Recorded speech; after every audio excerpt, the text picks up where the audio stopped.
পিকনিকের আনন্দ মুহূর্তেই বদলে গেল বিস্ময় আর আতঙ্কে। কড়াইয়ে রান্না হচ্ছিল গরুর মাংস, কিন্তু রান্না অর্ধেক হওয়ার পরই দেখা যায় লালচে রঙের মাংস ধীরে ধীরে সবুজ হয়ে যাচ্ছে।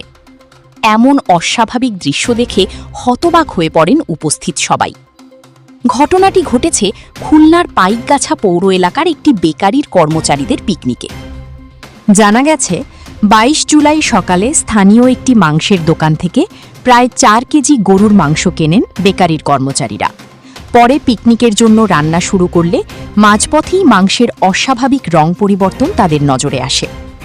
বিষয়টি দেখে কর্মচারীরা রান্না করা মাংসসহ কড়াই নিয়ে প্রথমে মাংস বিক্রেতার কাছে যান। পরে উপজেলা নির্বাহী কর্মকর্তার কার্যালয় এবং থানায় গিয়ে ঘটনাটি জানান।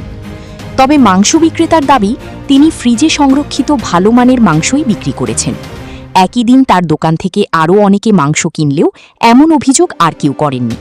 তার ধারণা, রান্নার সময় ব্যবহৃত কোনো উপাদানের কারণেই এমনটি হয়ে থাকতে পারে। এদিকে ঘটনাটি ঘিরে স্থানীয়দের মধ্যে শুরু হয়েছে নানা জল্পনা কল্পনা।